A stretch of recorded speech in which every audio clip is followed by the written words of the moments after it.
Olá, meus amigos queridos da TV Cidade de Santo André. Sou a Nízia Ontem, continuando com a nossa história pelos limites da eternidade. No episódio passado, nós estávamos falando sobre a vida difícil, né? O reencontro de Jacó com seu irmão Esaú, tudo aquilo que ele fez, né? Para que o irmão sentisse que não tinha mais nenhum rancor, né, da parte dele, e ele queria saber também se acaso o irmão também não guardava rancor. E deu certo, né? Cada um foi para um lado, ele vai se estabelecer, né? Só que no caminho, ele vai para Betel, só que no caminho, né, a Raquel dá à luz e nasce um menino, só que ela morre, né? Ela coloca o nome do menino Benoni, que é filho da minha tristeza, mas depois Jacó muda o nome da criança para Benjamim. E a vida segue com muita tristeza. Ele sepulta ela em Efrata, que é Belém. Ele sepulta e a tumba está lá até hoje. E enfim, a vida prossegue. Só que tinha algo muito importante vindo, né? Ia estourar ou cairia como uma bomba na família, né? Quando as filhas casaram, tanto a Leia e a Raquel, né? Cada uma levou uma serva, ou seja, aquela que cuida, né, ali, que corre fazer as coisas, enfim. E então cada uma levou uma, né? No caso, a Leia levou a Zilpa e a Raquel levou a Bila. E a Bila, né, ela era uma menina ainda, né, era novinha. Então ela ficou todo o tempo ali solícita às ordens da Raquel. Quando a Raquel falece, né? Quando a Raquel falece, ela fica ali, porque cada uma tinha uma tenda, me parece, ou depois que eles fixaram residência, provavelmente cada uma tinha um quarto. E como ele tinha, né, as suas 4 esposas, né, antes, então eventualmente ele ficava com uma, com outra, com uma, com outra, enfim, né? Depois da morte de Raquel, ele tranca-se num luto tão grande, que ele não tem mais, assim, expectativa nenhuma, né? Nem com a sua primeira esposa, que seria a irmã mais velha de Raquel, a Leia, ele estava muito afastado. Enfim, né? O filho dele, o Rúben, que era o mais velho, né? Ele se encantou, né? Fez foi assim um rolo, né? E ele ficou com a Bila. Ele fica com a Bila.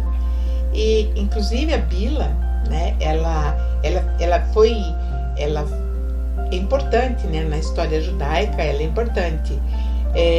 Ela tem uma tumba, a tumba das matriarcas, que fica ao norte de Israel, e ela está sepultada nessa tumba, né? Inclusive depois ela foi homenageada quando deram o nome de uma cidade com seu nome, a cidade de Bila.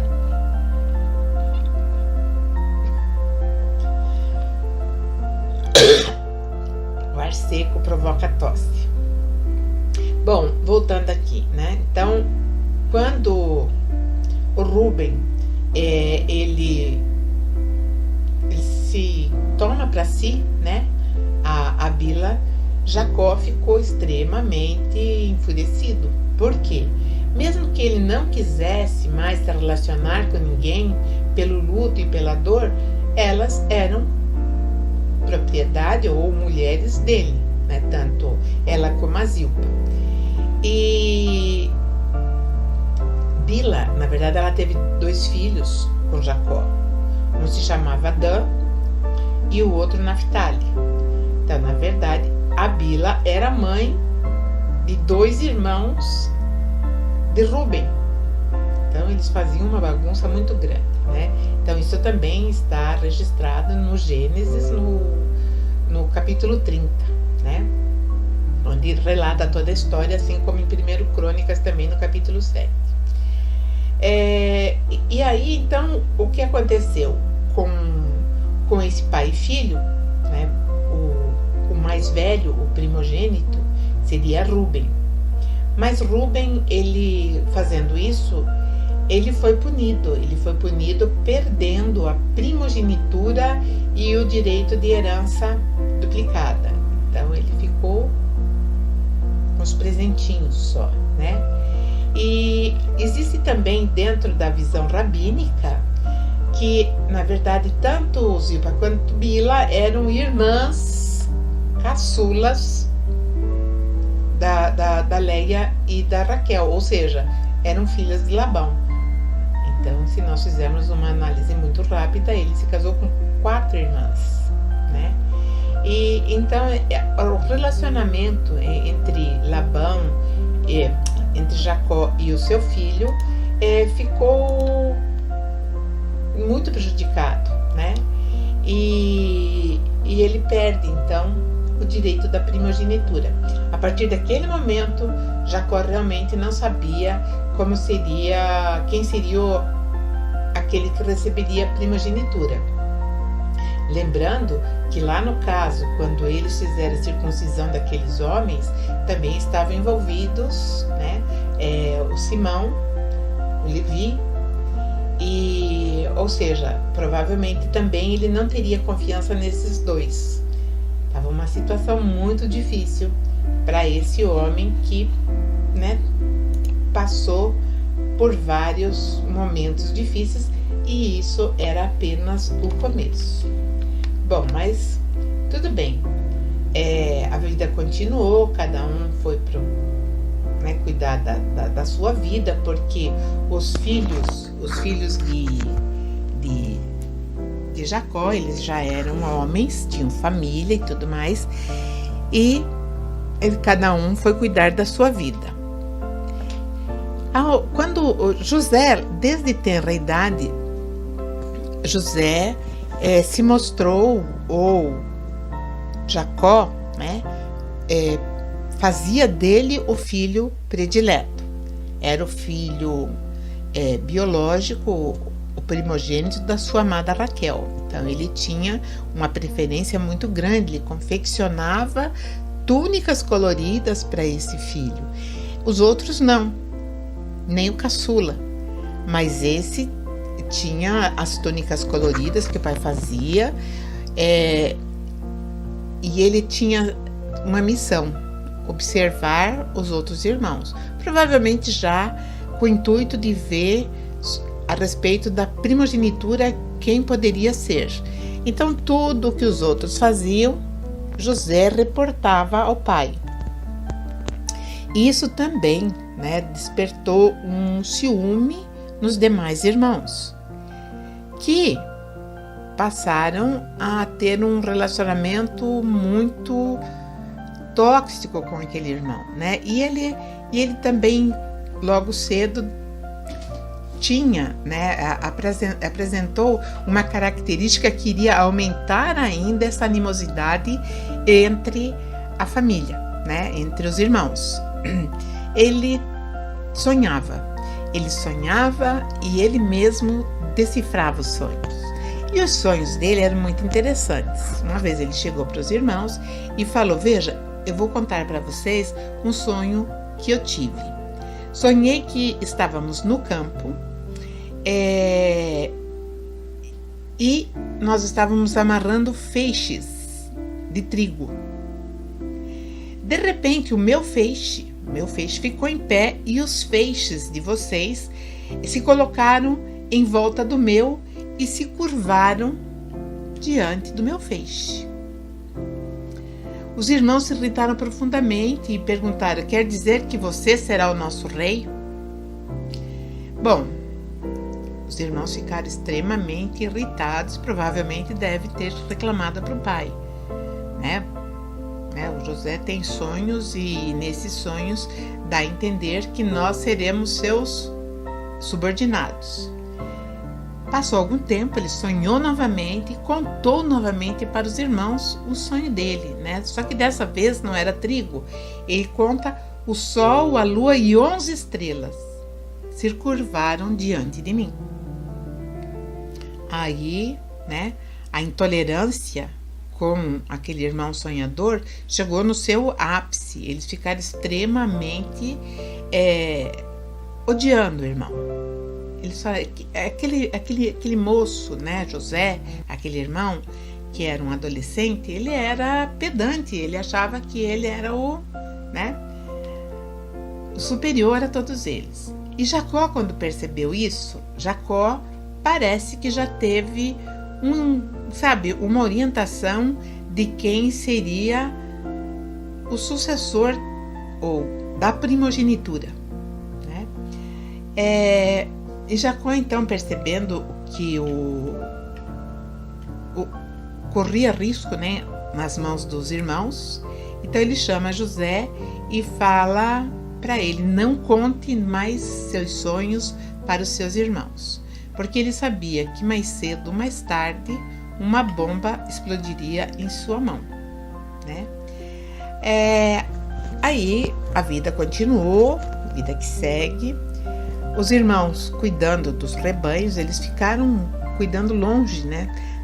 Naquele momento, aquele incidente da circuncisão que aconteceu lá com aquele rei chamado Hermor já tinha sido esquecido. Então eles já estavam naquelas cercanias também, porque o rebanho era muito grande. Então José foi chamado pelo pai e ele disse: José, vem cá, vá até Siquém, onde os seus irmãos estão cuidando das ovelhas e cabras, e observe o que eles estão fazendo. E José prontamente falou: estou pronto para ir, meu pai, né? Então ele fala: me conta tudo o que os teus irmãos estão fazendo, se os animais estão bem, enfim. Quando ele chegou lá, né, os irmãos viram que estava chegando José e já começaram a falar: lá vem o sonhador. E eles já tinham cogitado entre si que seria melhor que o irmão morresse. Eles estavam planejando a morte desse irmão. Então, quando o José chegou, eles já tinham combinado entre si que eles matariam o irmão e sujariam, né, a túnica com sangue mesmo do próprio irmão e levariam para o pai e falariam que o irmão foi atacado por uma fera selvagem e foi devorado por ela. Mas o Rúben, que era o mais velho, que já estava numa condição difícil com o pai, falou: não façam isso com nosso sangue, ele é nosso irmão, então não vou permitir que vocês o matem. Se é para se livrar dele, então façamos o seguinte: vamos arrancar a túnica dele, né, matar um bicho, uma das nossas ovelhas, passar o sangue e vamos deixar ele seguir perdido por aí e falaremos para o nosso pai que ele realmente morreu. E aí eles colocaram o menino, o rapazote, né, sem a túnica, dentro de um poço. Mas o Rúben voltaria para tirar o irmão de lá. Mas isso demorou um tempo. Evidentemente, o José ficou dentro daquele poço, daquela cisterna. Ele não ia ficar quietinho. Evidentemente que ele ficou em brados lá dentro, gritando: socorro, me tirem daqui. E nisso estava passando por ali uma caravana de ismaelitas, descendente de Ismael, que era o outro irmão lá, lembram? Né? irmão de... Eu já lembro, né? Ismael era irmão de Isaac, que era o filho de Abraão com a egípcia Agar. Esse Ismael, né, que lógico criou também um grande patrimônio, também foi pai de 12 tribos, enfim, eles eram mercadores. Então essa caravana ismaelita estava passando justamente por ali, porque estavam vendendo especiarias, vendendo tudo, enfim. Então eles eram mercadores. E quando eles passaram, ouviram os gritos do garoto, tiraram o garoto do poço. E, evidentemente, que era uma ótima mercadoria também. E eles levaram o menino e venderam para o Potifar. Na verdade, o Potifar, ele era chefe da guarda egípcia e ele fazia ele era o responsável por comprar também escravos, né? E ele viu ali uma boa mercadoria, afinal de contas, José era jovem, era bem apessoado, era bonito, tinha uma aparência de pessoa, né, bem postada. Então, ele foi uma mercadoria muito fácil. Ele foi vendido para o Egito, para Potifar, que era oficial e capitão da guarda do faraó egípcio, do Egito, né? Aí vamos ter que falar um pouquinho a respeito do que estava acontecendo naquele momento. O Egito, ele teve muitos altos e baixos. O Egito, ele teve algumas dinastias já tinham subido, já tinham caído, né? Eles também se dividiram, existiram duas coroas, eles brigaram entre si, enfim. O Egito sempre também esteve num processo político muito instável. E nesse momento, quando José foi vendido para o Egito, quem estava ali sendo faraó não era um egípcio, era um invasor, né? Era um invasor Ixo. Então o nome dele era Pop ou Ipepe, como os egípcios o chamavam. Ele, então, como eu falei, ele era um invasor, eles eram os Ixos, né? Eles eram extremamente bélicos, eles invadiam e eles governavam. Onde eles chegavam, eles governavam, né? E esse Apop, ele foi faraó por 40 anos lá no Egito. Bom, lógico que foi por isso que aconteceu tudo o que aconteceu na sequência, né? A mulher de Potifar, que era o capitão da guarda do faraó, ela se encantou com José, porque o Potifar levou José para trabalhar na casa dele e a mulher dele gostou demais dele. E ela fez um assédio. Desde aquele tempo já tinha essas histórias de assédio, né? Então ela assediou o menino, que era um menino ainda, e chegou mesmo se declarou.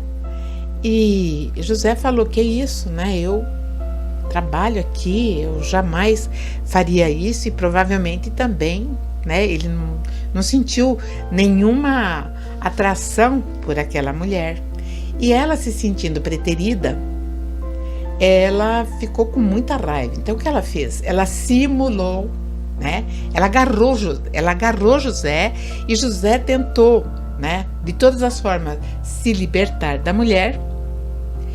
E naquilo que ele tentou escorregar e sair, né, da mulher, ela ficou com o manto dele. E aí ela começa a gritar que ele tinha tentado violentá-la e que ela tinha ficado com o manto dele como prova, que ela falou que ela lutou pela honra dela. Potifar ficou extremamente com raiva. Ele não esperava aquilo. Ele tinha um propósito para aquele rapaz que era inteligente, era proativo, aprendia as coisas com facilidade muito grande, né? Então ele foi preso, ele foi lançado na cadeia. E quando ele fica lá na cadeia, pela sua dinâmica, por ser uma pessoa assim de fácil convivência, ele passou a fazer parte ali, né? Ele era bem quisto e ajudava no trabalho. Vamos pensar assim que ele foi de tanta confiança que ele se tornou quase um carcereiro. Aí lá dentro tinham os prisioneiros políticos, né? Então, entre esses prisioneiros estavam o copeiro do faraó, né? Que não era faraó, e o copeiro e também o padeiro. E certa noite, o copeiro, na mesma noite, o copeiro e o padeiro tiveram um sonho, né? E eles ficaram impressionados com o sonho, conversando entre si. E José, quando chegou de manhã, que ele foi fazer o que ele fazia, né? Dentro das suas atribuições, notou que esses dois estavam com senho, né, de preocupação. E perguntou: vocês estão tristes hoje? Eles falaram assim: sim, cada um de nós teve um sonho e esse sonho nós não podemos explicar e isso está nos preocupando. E aí José falou: olha, eu de sonho eu posso falar para vocês que tenho conhecimento, eu entendo de sonho, posso ver o que aconteceu. E aí então eles contaram para o sonho que tiveram. Primeiramente o copeiro disse: eu sonhei que na minha frente havia uma parreira que tinha 3 galhos. Assim que as folhas saíam, apareciam as flores, e estas viraram uvas maduras. E eu estava segurando o copo do rei, exprimia as uvas no copo e entregava ao rei. Aí José falou: olha, a explicação é a seguinte: 3 galhos, né, de parreira são 3 dias. Daqui 3 dias o rei vai mandar soltar você. Você vai voltar ao trabalho e servirá vinho ao rei como antes. Né? Então o copeiro ficou muito feliz. O padeiro, vendo, né, que o outro praticamente tinha tirado na sorte grande, né, ele também falou: e o meu sonho também foi bem semelhante, só que o meu não era, evidentemente, 3 galhos, né? Eram 3 bacias, ele diz, né? Eram 3 bacias, 3 cestos, ou bacias, dá no mesmo, né?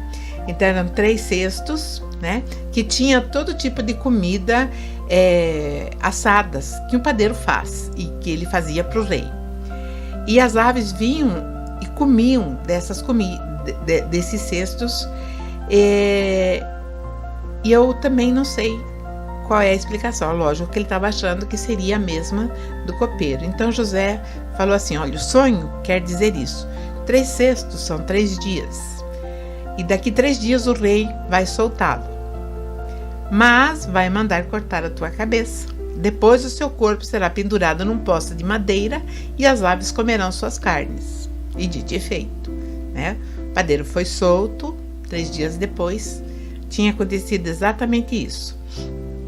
E era bem o dia em que era aniversário do rei. Ele estava oferecendo um banquete a todos os funcionários. Então ele tira de lá esses 2 e um deles, que é o padeiro, realmente foi, né?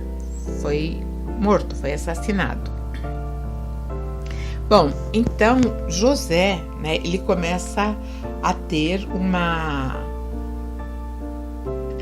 projeção bem interessante dentro do reino lá dentro do Egito, né?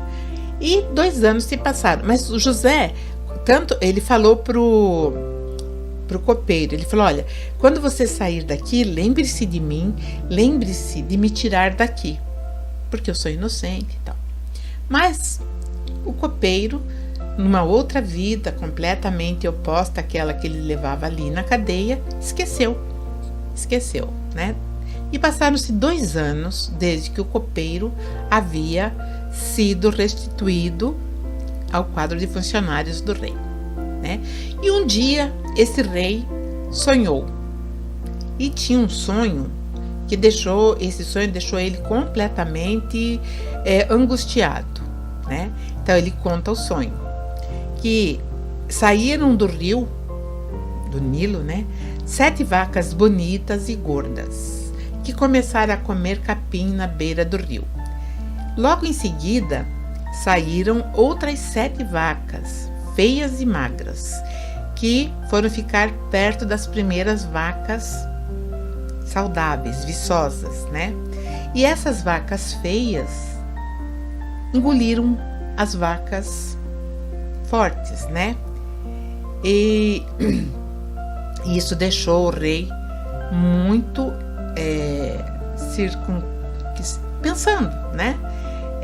Porque foi naquele momento que ele acordou. Talvez tenha sido daí que surgiu a expressão tempo de vacas gordas, né?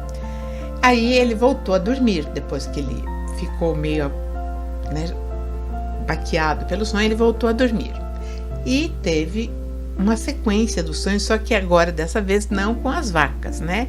Dessa vez ele viu 7 espigas de milho que saíam do mesmo pé. Então eram 7 espigas formosas, né, robustas, com grãos excelentes. E depois saíram 7 espigas secas, queimadas pelo vento quente do deserto, né? E elas comeram as espigas cheias e boas. Daí ele acordou. E ele falou: agora já não é mais sonho, isso é pesadelo, né? E ele estava muito preocupado porque não havia quem interpretasse em todo o entorno ali do Egito, dentro do reino, não havia quem contasse ou interpretasse aquele sonho. Chamou os sábios, chamou aqueles que tinham conhecimento, tal, ninguém lembrou. E ele estava muito aflito, né? E aí o chefe dos copeiros lembrou-se, falou: olha, eu lembro, né, daquele rapaz que interpretou os sonhos, tanto meu quanto do padeiro, e que fez certinho, aconteceu certinho, e eu esqueci dele. E agora chegou a hora, então, de eu arrumar esse erro do meu esquecimento.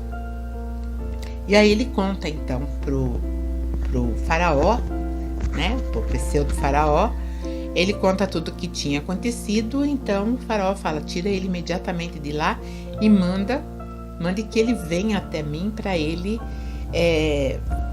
interpretar esse sonho que está me tirando o sossego.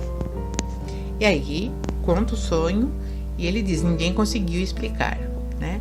E José fala a mesma coisa, que isso não depende de mim, depende do meu Deus, né? É ele que vai dar uma resposta através de mim, mas não sou eu. Aí ele diz, né? Eu vou interpretar o sonho, porque o faraó falou: fala exatamente aquilo que você vai ter a percepção. E ele fala, né? E aí ele diz, então: olha, rei, as 7 vacas bonitas, gordas, saudáveis são 7 anos de fartura.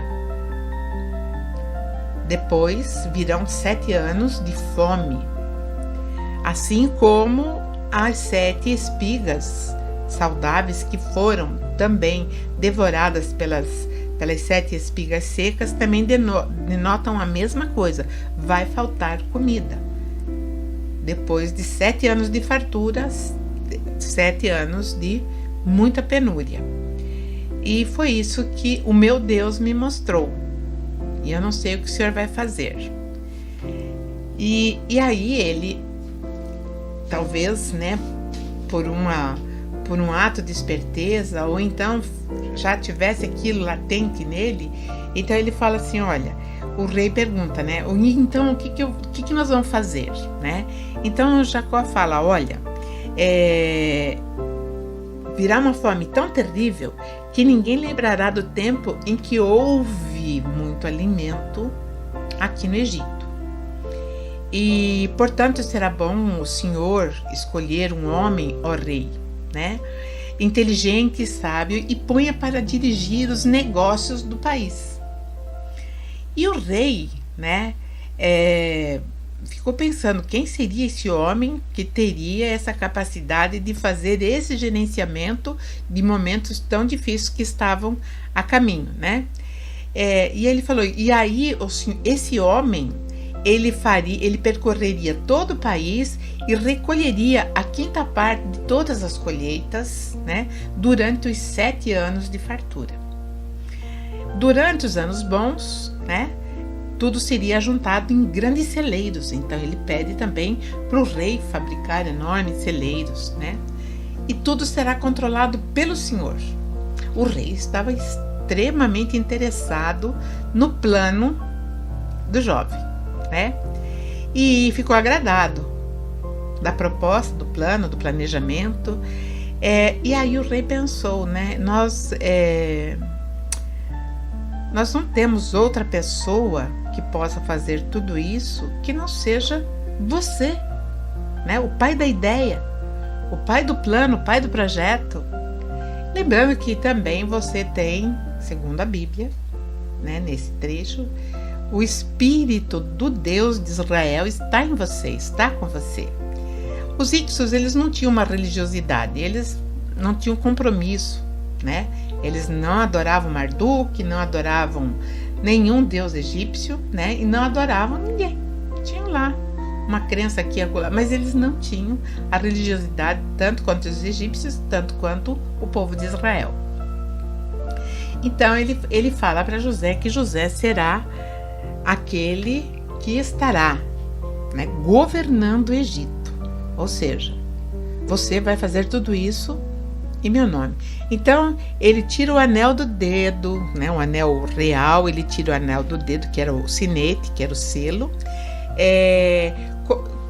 põe as vestes de linho, né, as vestes também da realeza, correntes de ouro no pescoço de José, e depois também dá a José o carro, né, o carro que era reservado para a maior autoridade do Egito depois do rei, ou seja, para um vice-rei.